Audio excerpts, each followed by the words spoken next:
On the right. On the right. I don't understand that कि Indian context में mummy papa को हमने fight करते हुए तो हमेशा देखा है, हमने लड़ाइयाँ घरों में बहुत देखी हैं, लेकिन हमने कभी मम्मी पापा को पब्लिकली प्यार करते हुए, हग करते हुए क्यों नहीं देखा? प्यार in the sense a gentle PAT on the back, I am not saying which is not appropriate in action doing in front of the child. I think बहुत ही एप्रोप्रिएटली आपने बात रखी कि आपको ज़ूम इन करने की ज़रूरत है अपने पेरेंटिंग स्टाइल्स पे रिफ्लेक्ट करने के लिए, समझने के लिए। और साथ ही साथ मुझे ऐसा लगता है पर्सनली कि हम ज़ूम आउट तभी करें जब उससे पहले हमने अपने आप को यानी कि अंदर से बदल लिया है, अपने एनवायरनमेंट को जिसको हम इमीडिएटली देख सकते हैं, उसको बहुत ही अच्छे तरीके से मोल्ड कर लिया है या बना लिया है अपने बच्चे के लिए, तभी ज़ूम आउट का भी फ़ायदा होगा। Thank you so much Piyush for bringing this up, because मैंने एक बहुत ही अच्छा वर्ड सुना आपसे कि अपने आप को। हम कई बार क्या करते हैं कि मुझे ना अपनी फैमिली को फिक्स करना है, मुझे अपने बच्चे को फिक्स करना है, मुझे अपने हस्बैंड को फिक्स करना है, मुझे अपनी वाइफ को फिक्स करना है, मुझे अपने ग्रैंड पेरेंट्स को, पेरेंट्स को, oh my in laws they have such a problem, उनको फिक्स करना है मुझे, ऐसा हम सोचते हैं। But I don't personally believe कि वो सॉल्यूशंस कभी भी आप ना किसी को कंट्रोल कर सकते हो ना आप उन्हें फिक्स कर सकते हो। The only person who is you can control is you, and the only person you can improve is you.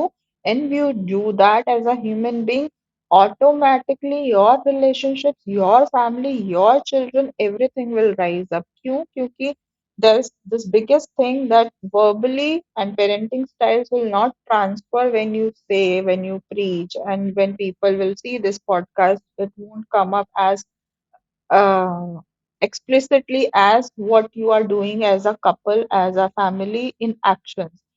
Now, for example, I'll give you one example where I don't understand that कि Indian context में mummy papa को हमने fight करते हुए तो हमेशा देखा है, हमने लड़ाइयाँ घरों में बहुत देखी हैं, लेकिन हमने कभी मम्मी पापा को पब्लिकली प्यार करते हुए, हक करते हुए क्यों नहीं देखा?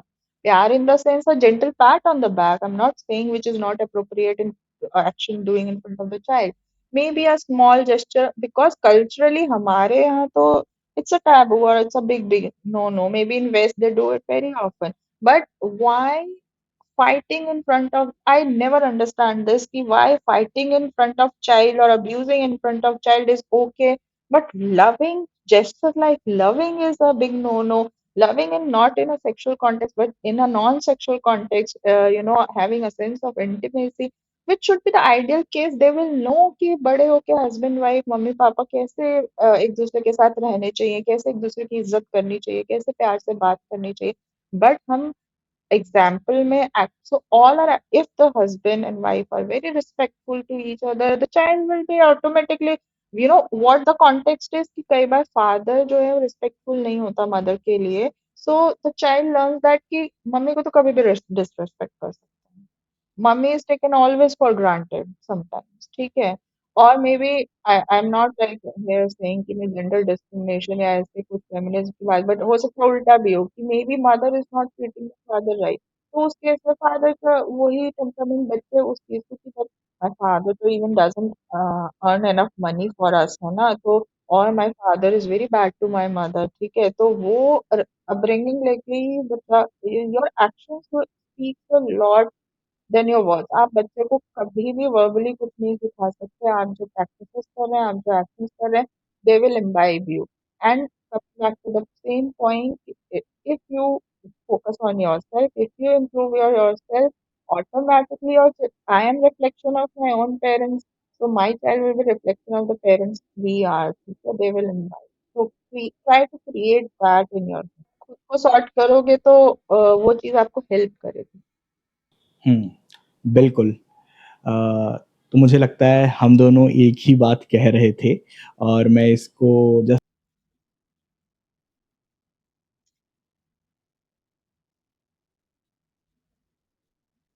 है और एज़ अ मदर वो अपने ऊपर काम करते हैं, तो वो इन आई थिंक नेचुरली और ऑर्गेनिकली एक बहुत ही अच्छा एनवायरनमेंट घर में बनाएगा और वो रिफ्लेक्ट होगा आपके पेरेंटिंग स्टाइल्स में, और जो बच्चे के लिए सबसे बेहतर एनवायरनमेंट होगा जो आप क्रिएट कर सकते हैं अपने करंट कॉन्टेक्स्ट को लेके। And that's okay if your parenting styles change or evolve over time. Be okay with that.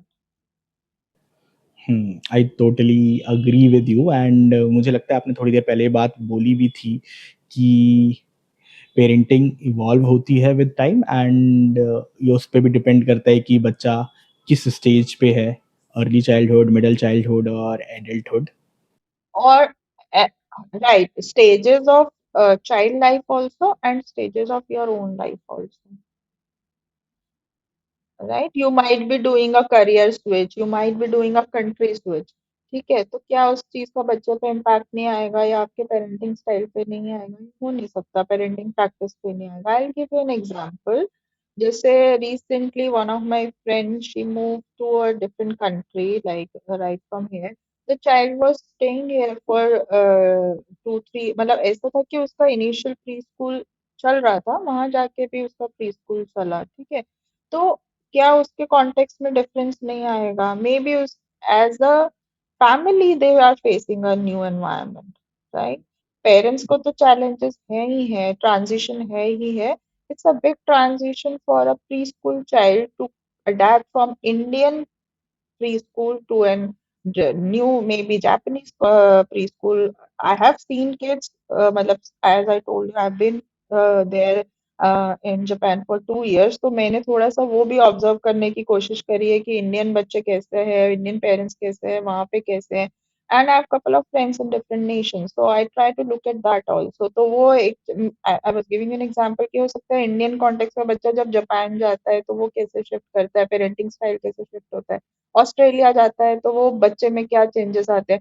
हो सकता है कि my friend who move to a different country was very authoritative in nature here, but वहां जाने के बाद उसको authoritarian होना ही पड़ रहा है और मे बी परमिसिव होना ही पड़ रहा है due to the situations she और them, both of them as a parent are facing in life. क्योंकि वो बच्चा तो ऑस्ट्रेलियन कॉन्टेक्स्ट को या जापानीज कॉन्टेक्स्ट को या कैनेडियन कॉन्टेक्स्ट को भी ले रहा है। जैसे मैंने वो नेटफ्लिक्स की स्टोरी का एग्जांपल दिया था कि कनाडा वाले केस का। तो as a family what stressors you are facing, which situation, what stages your child and you are in, determines everything.